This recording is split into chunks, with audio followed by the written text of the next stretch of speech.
माता की, भारत माता की, भारत माता की।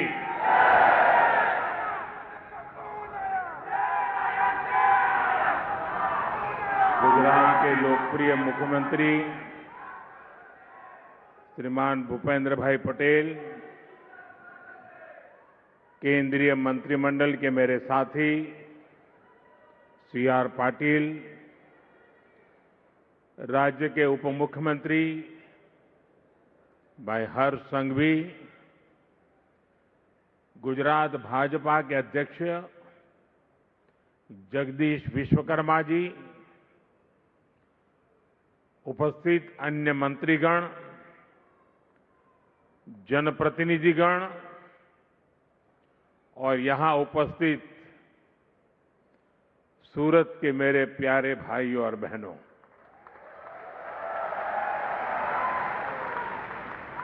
કેમ છો બધા? અને આપણું હુરત મજામાં ને? તું શું લઈ આવ્યો છો ભાઈ?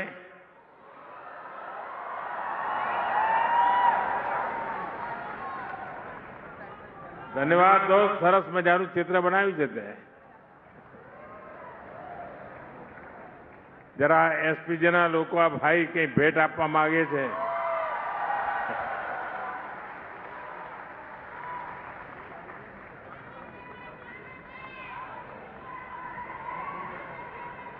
થેન્ક યુ ભૈયા, મારી ટીમને આપી દો.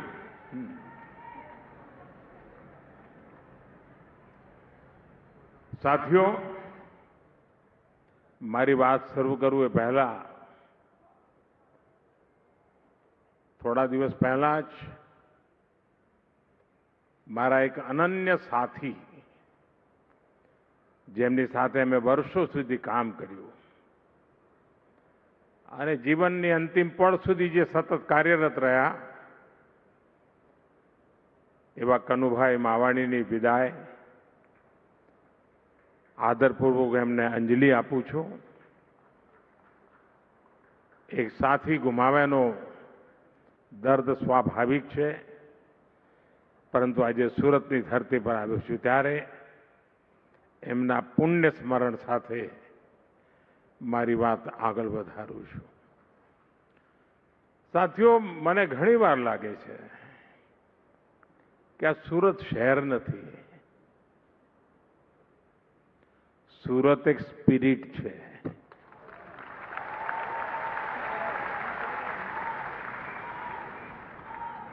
અને આ સ્પિરિટ હોય તો જ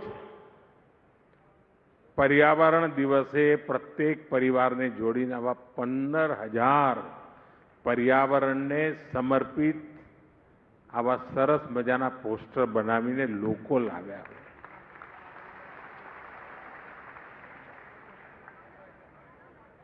જે પરિવારના સાથીઓએ આ કામ કર્યું છે એ બધાને હું ખૂબ ખૂબ અભિનંદન આપું છું.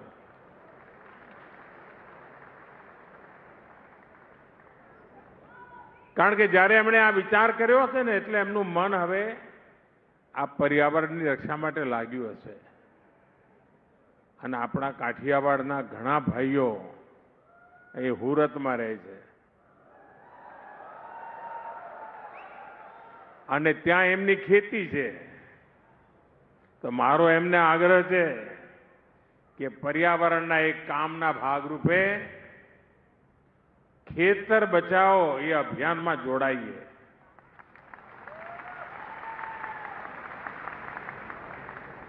કેમિકલ ફ્રી ખેતી, આપણા બાપ દાદા જે પ્રાકૃતિક ખેતી કરતા હતા, અને હું તો સુરતના જે લોકોની જ્યાં જ્યાં ખેતી હોય બધાને મારે હકથી કહેવું છે કે આટલું મારું કામ કરજો.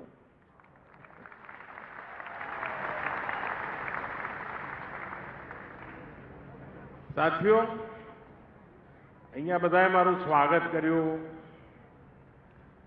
જાત જાતના સ્મૃતિ ચિહ્નો આપ્યા, ભેટ સોગાદો આપી. પણ આના કરતા પણ અણમોલ ભેટ સુરતે મને આપી છે. આનાથી પણ અનેક મૂલ્યવાન સુરતનો કચરો મને ભેટ આપ્યો છે. 1 લાખ લોકોએ 5 દિવસ સફાઈનું અભિયાન ચલાવ્યું. મારે માટે આ મોટામાં મોટી સોગાત છે અને આ 1 લાખ લોકોનો અને આખા સુરતનો હૃદયથી આભાર માનું છું. લોકોને કેવો પ્રધાનમંત્રી છે, સ્વાગતમાં કચરો મળે એનો ગૌરવ કરી રહ્યો છે. કારણ મારે સ્વચ્છતા એને સંસ્કાર બનાવવાના છે. 1 લાખ લોકોનું જોડાવું એટલે સુરતના 1 લાખ પરિવારોનું જોડાવું. અને આ માત્ર સ્વચ્છતાનું અભિયાન નથી, આ એક પ્રકારે સ્વસ્થ ભવિષ્ય માટેનું સંસ્કાર પર્વ છે. અને એના માટે સુરતના સૌ સાથીઓ ખૂબ ખૂબ અભિનંદનના અધિકારી છે.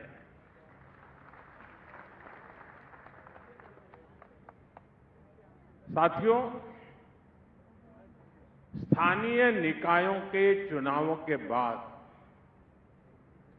मैं पहली बार गुजरात आया हूं, सूरत आया हूं. मैं सूरत से पूरे गुजरात के लोगों का वंदन करता हूं, अभिनंदन करता हूं.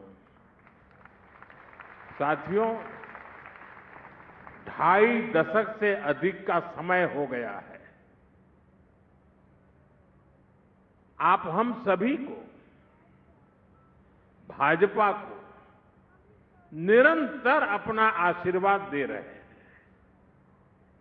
और समय के साथ ये आशीर्वाद बढ़ता ही जा रहा है.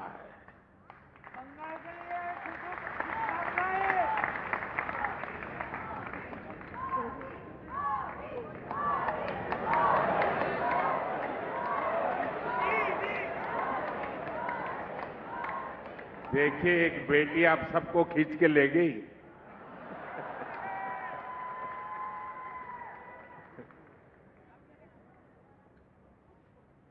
हाल ही में जिला परिषद, तहसील परिषद, नगर पालिका और महानगर पालिका के चुनाव हुए.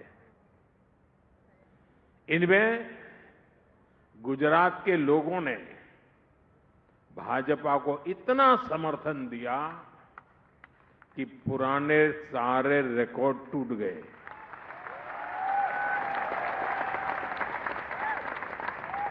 और मैं आज ज्यादा खुश इसलिए हूं कि मेरे रिकॉर्ड भी आप सबने तोड़ दिए.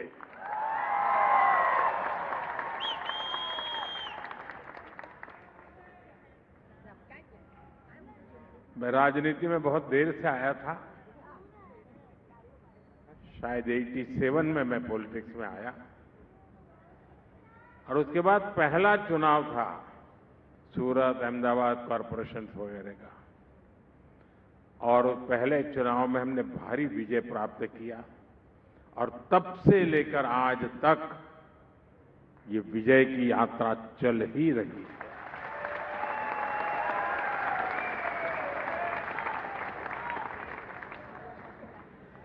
दुनिया के लोकतांत्रिक समाज में ऐसा कम ही देखने को मिलता है. किसी भी दल को इतने लंबे समय तक जनता जनार्दन के आशीर्वाद मिले और सेवा का अवसर मिलना, ये बहुत बड़ी बात है. साथियों, यहां सूरत और नवसारी के अनेक चुने हुए जनप्रतिनिधि भी आए हुए हैं. मैं आप सभी को भी बहुत बहुत शुभकामनाएं देता हूं. हम सभी को हमेशा याद रखना है, गुजरात की जनता ने हमारे सेवा भाव को अपना समर्थन दिया है. ये प्रचंड विजय सेवा के इस मिशन को और विस्तार देने के लिए है। हम सभी को अब और भी अधिक परिश्रम करना है।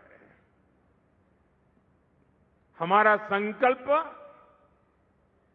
विकसित गुजरात, विकसित भारत, इस संकल्प को सिद्ध करना सेवा के भाव से समर्पित होकर के करना है। जब मैं कहता हूं सूरत एक शहर नहीं, सूरत एक स्पिरिट है, इसके पीछे मेरा कन्विक्शन है।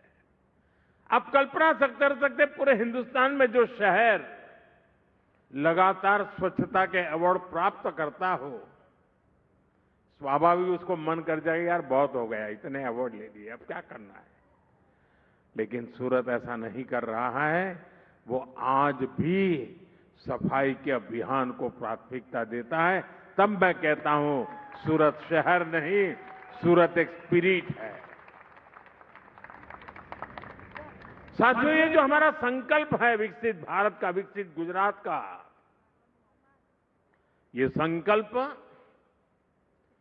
देश के गांव, हर जिले, हर शहर को हम जब विकसित करेंगे तभी सिद्ध होने वाला है।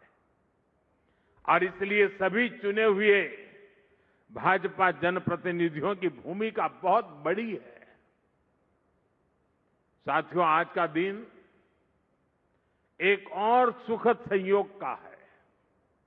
आज 5 जून पर्यावरण दिवस है और पर्यावरण दिवस के इस अवसर पर मैं देश के सबसे स्वच्छ शहरों में से एक सूरत में हूं।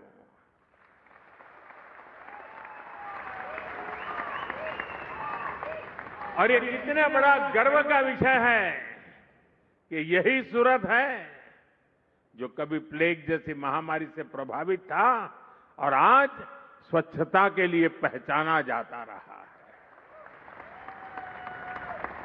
इसलिए बीते 2.5 दशक से निरंतर प्रयास किए गए हैं। इसमें सूरत के सभी लोग, अधिकारी, कर्मचारी, जनप्रतिनिधि, सबका योगदान। मुझे बताया गया है कि बीते कुछ दिनों में स्वच्छता के लिए विशेष अभियान भी चला है। मैं आप सभी सूरत के वासियों को, आपने त्यार देसी भाषा में सुरतीओं ने, मारा वाला सुरतीओं ने खूब खूब अभिनंदन।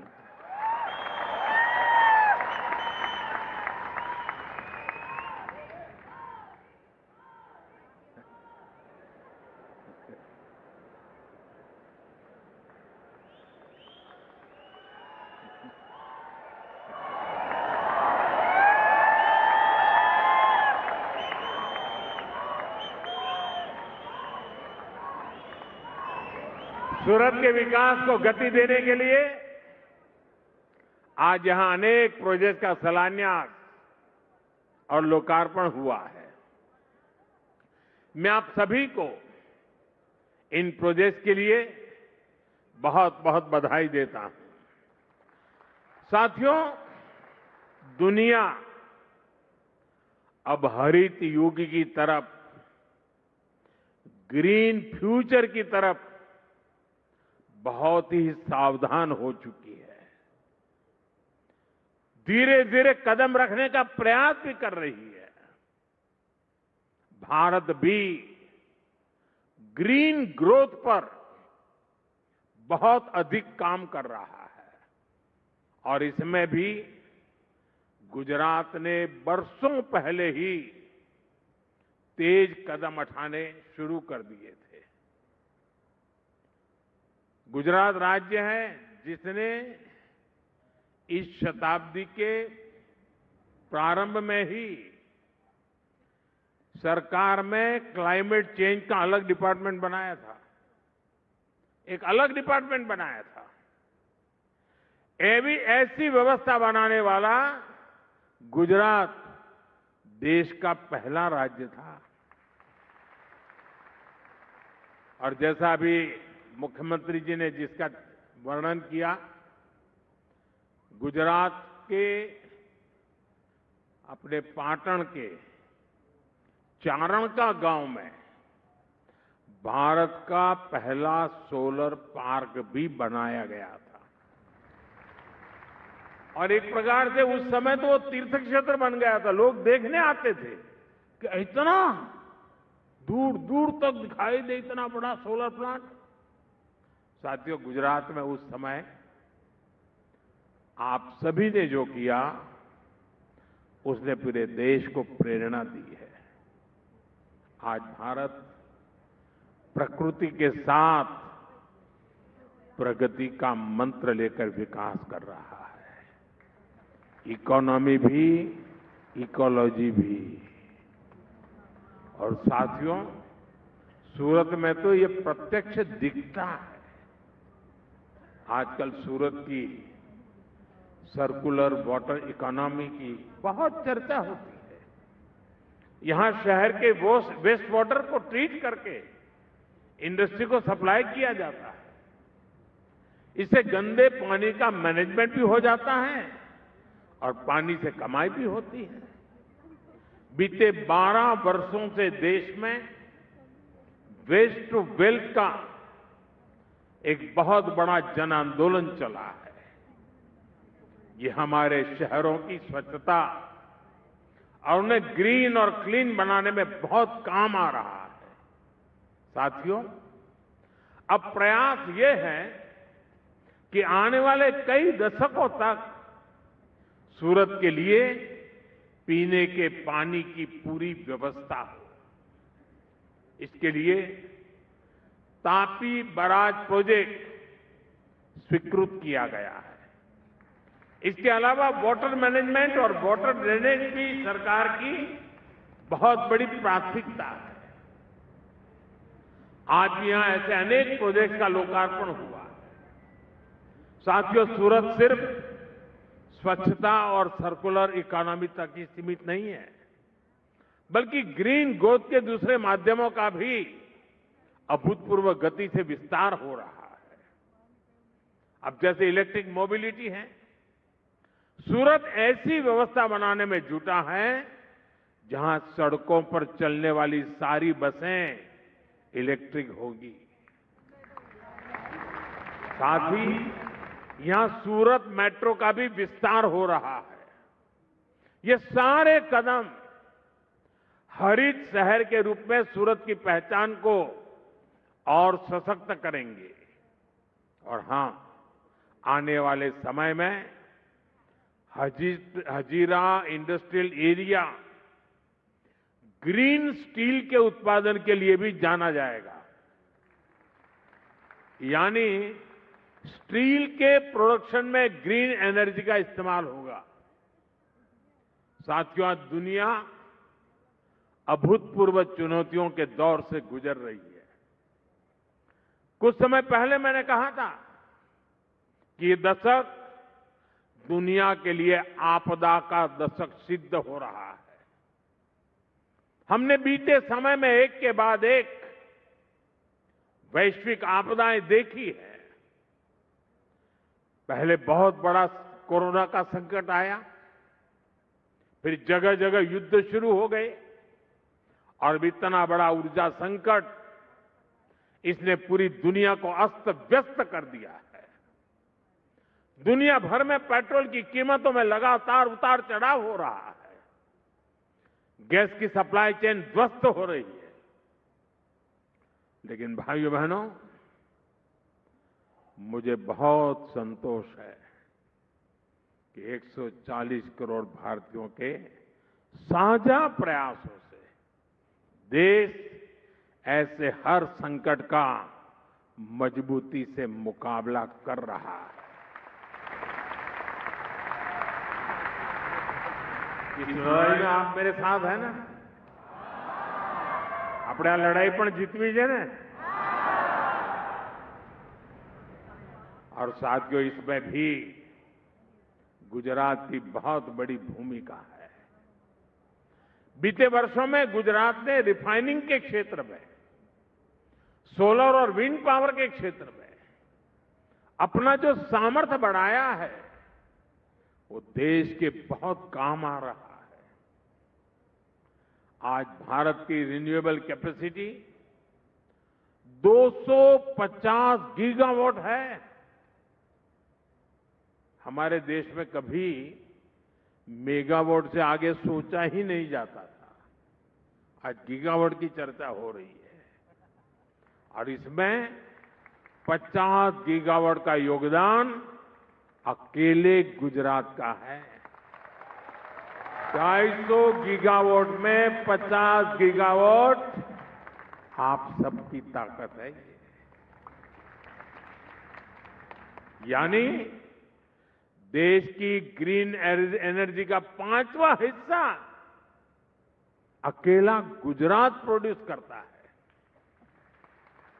सौर ऊर्जा के उत्पादन में गुजरात ने प्रशंसनीय काम किया है और अब जब देश ग्रीन हाइड्रोजन और ग्रीन अमोनिया जैसे क्षेत्रों में काम कर रहा है तो इसमें भी गुजरात का रोल बहुत बड़ा होने वाला है। साथियों, ये जो वैश्विक संकट चल रहा है ये दिखाता है कि एनर्जी के मामले में आत्मनिर्भरता कितनी जरूरी है। और बीते 12 वर्षों में देश ने जो कैपेसिटी तैयार की है उसका कितना बड़ा महत्व है। एक तरफ हमने दुनिया के अलग अलग हिस्सों से तेल और गैस की आपूर्ति सुनिश्चित की, दूसरी तरफ हमने रिन्यूएबल एनर्जी में ऐतिहासिक निवेश बढ़ाया। 12 वर्ष पहले भारत में सौर ऊर्जा का उत्पादन नाम मात्र का था। आज हम दुनिया के टॉप 5 देशों में से एक हैं, 5 देशों में से एक हैं। और सिर्फ सौर ऊर्जा ही नहीं, हमने भारत में इथेनॉल ब्लेंडिंग की कैपेसिटी बढ़ाई, रेलवे के बिजलीकरण को गति दी, परमाणु ऊर्जा पर काम किया। हमारा जो बिजली का ट्रांसमिशन नेटवर्क पुराना पड़ गया था उसका आधुनिकीकरण किया, उसका विस्तार किया। गैस पाइपलाइन के नेटवर्क का दायरा बहुत अधिक बढ़ाया।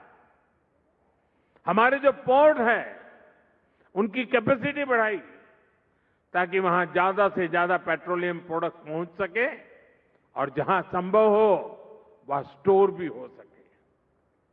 आने वाले समय में देश का ये सामर्थ्य और अधिक बढ़ने वाला है।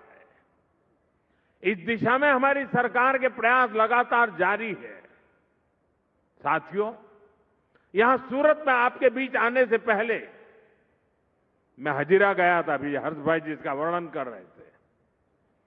आत्मनिर्भर भारत का क्या मतलब होता है ये हजीरा जाने पर भी साफ दिखता है।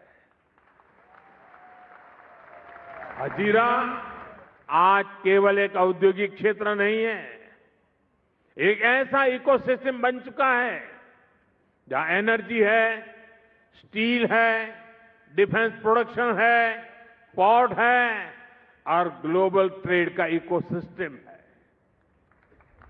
हजीरा देश के एक बड़े मैरीटाइम इंडस्ट्रियल हब के रूप में विकसित हो रहा है, आत्मनिर्भर भारत के एक बड़े सेंटर के रूप में उभर रहा है। लेकिन साथियों, आज देश में कुछ निराशावादी लोग हैं जो आत्मनिर्भर भारत अभियान का मजाक उड़ाते रहते हैं। देश के इस संकल्प को वो लगातार नीचा ही दिखाते हैं। ये वो लोग हैं जिन्होंने हमेशा भारत को दूसरे देशों पर निर्भर रखा। वो लोग ये भूल जाते हैं कि दूसरों पर निर्भर देश विकास की वो ऊंचाई कभी प्राप्त नहीं कर सकता जिसका वो हकदार है। साथियों, आत्मनिर्भर भारत को गति देने के लिए आज देश का कनेक्टिविटी पर बहुत अधिक फोकस है। Vadodara Mumbai expressway, dedicated freight corridor और बुलेट ट्रेन जैसे प्रोजेक्ट भारत की इसी प्राथमिकता को दर्शाते हैं। आज वडोदरा मुंबई एक्सप्रेसवे के एक बड़े हिस्से का उद्घाटन हो गया है। ये देश के 2 बड़े इंडस्ट्रियल और ट्रेड सेंटर्स को और बेहतर कनेक्टिविटी देगा। साथियों, हमारा प्रयास सबको जोड़ने का है, सबको समान अवसर और सुविधा देने का है। दूर सुदूर के इलाके, आदिवासी क्षेत्र, जिन तक सुविधाएं नहीं पहुंची, उन तक आज आधुनिक कनेक्टिविटी पहुंच रही है। दाहोद, बोडेली, वापी कॉरिडोर इसी संकल्प का प्रतिबिंब है। आप सोचिए, नर्मदा और तापी जिलों के आदिवासी क्षेत्रों तक 4 लेन की सुविधा पहुंच रही है।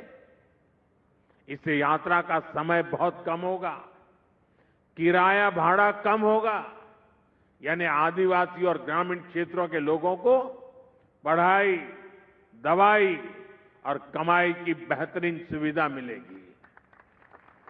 साथियों, कुछ कॉरिडोर से, इस कॉरिडोर से छोटा उदेपुर, नर्मदा, भरूच और तापी जिलों के आदिवासी क्षेत्रों के ये इंडस्ट्रियल बेल्ट से जुड़ जाएंगे। इससे दक्षिण गुजरात के आदिवासी क्षेत्रों में टूरिज्म को भी बल मिलेगा। स्टैच्यू ऑफ यूनिटी, सापुतारा और आसपास के पर्यटन स्थलों तक पहुंचना बहुत आसान हो जाएगा। साथियों, आज यहां सूरत में एक आधुनिक ईएसआईसी अस्पताल का भी लोकार्पण हुआ है। यह अस्पताल हमारे श्रमिक भाई बहनों और उनके परिवारों के लिए बेहतर स्वास्थ्य सेवाओं का नया केंद्र बनेगा। दूसरे राज्यों से जो साथी यहां रहने आए हैं, रोजगार करने आए हैं, उन्हें भी इस अस्पताल से बहुत मदद मिलने वाली है। साथियों, हमारी सरकार देश के विकास को सर्वोपरि रखते हुए काम कर रही है और इसलिए देश का भरोसा भाजपा पर है, भाजपा के विकास कार्यों पर है। इसलिए देश की जनता बार बार भाजपा को जनादेश दे रही है। हाल में ही हुए बंगाल के चुनाव,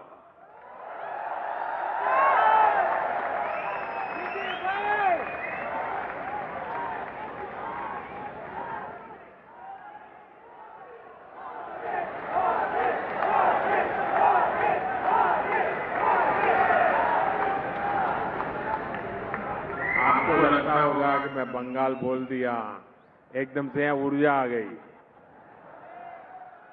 लेकिन मेरा अनुभव था, मैं पिछले दिनों 5 देशों की यात्रा पर था, वहां भी बंगाल बंगाल चल रहा था।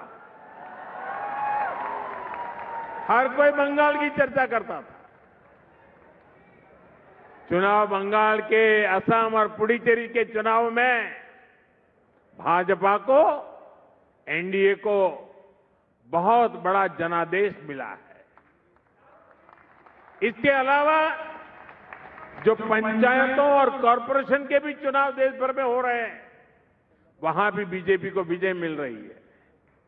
साथियों, ऐसे हर चुनाव का एक ही मैसेज है, देश अराजकता, अनिश्चितता और निराशा को पसंद नहीं करता।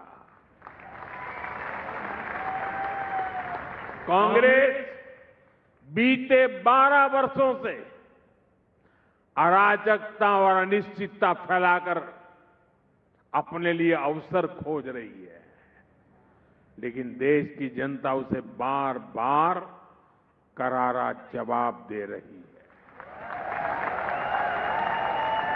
गुजरात के आप लोगों ने तो कांग्रेस को हाशिए पर धकेल दिया है,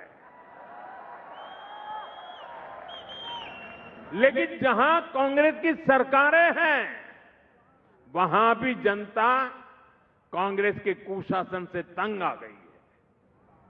अभी अभी हिमाचल में भी स्थानीय निकाय के चुनाव हुए, कांग्रेस की सरकार है, वहां कांग्रेस बुरी तरह हार गई। हिमाचल की जनता ने कांग्रेस के कुशासन को नकार दिया है। इससे पहले हरियाणा के निकाय चुनाव में कांग्रेस को हार मिली और पंजाब के लोगों ने भी कांग्रेस को स्पष्ट संदेश दे दिया है। संदेश ये है कि कांग्रेस की परजीवी पॉलिटिक्स नहीं चलेगी, कांग्रेस की अराजकता में अवसर ढूंढने की राजनीति नहीं चलेगी। कर्नाटका की जनता में भी कांग्रेस सरकार को लेकर के बहुत आक्रोश है और यही कारण है कि कर्नाटका में भी कांग्रेस को सीएम बदलना पड़ रहा है। साथियों, भारत नकारात्मकता से कहीं आगे निकल चुका है। यह असीमित आशावाद वाला देश है, अद्भुत आकांक्षाओं से लैस देश है। भारत के नागरिक सपनों से भरे हुए हैं, संकल्पों से भरे हुए हैं और संकल्प को सिद्धि में बदलने के लिए प्रतिबद्ध जनता जनार्दन है। और जब देश की जनशक्ति संकल्पित है तो देश का हर लक्ष्य पा सकता है और यही भारत की ताकत है।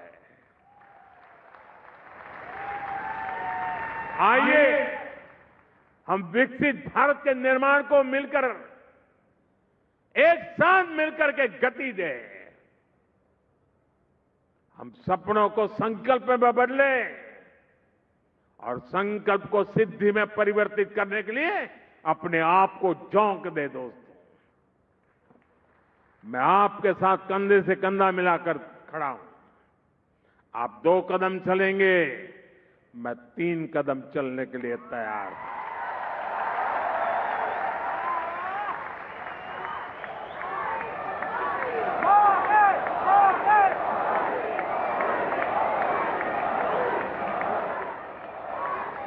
रुकना और थकना हमें मंजूर नहीं है। इसी आह्वान के साथ एक बार फिर विकास परियोजनाओं के लिए बहुत बहुत शुभकामनाएं। भारत माता की, भारत माता की, वंदे वंदे वंदे वंदे वंदे वंदे वंदे वंदे वंदे वंदे वंदे।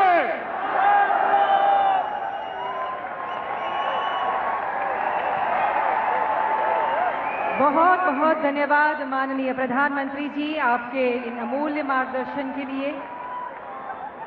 सेवा, सुशासन અને સમર્પણની આપની આ અવિરત યાત્રા ભારત દેશના વિકાસ, વિશ્વાસ અને જનકલ્યાણની યાત્રા બની છે।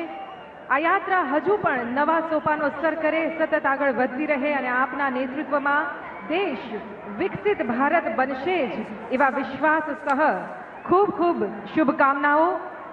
सूरत। तो प्रधानमंत्री नरेंद्र मोदी गुजरात के सूरत के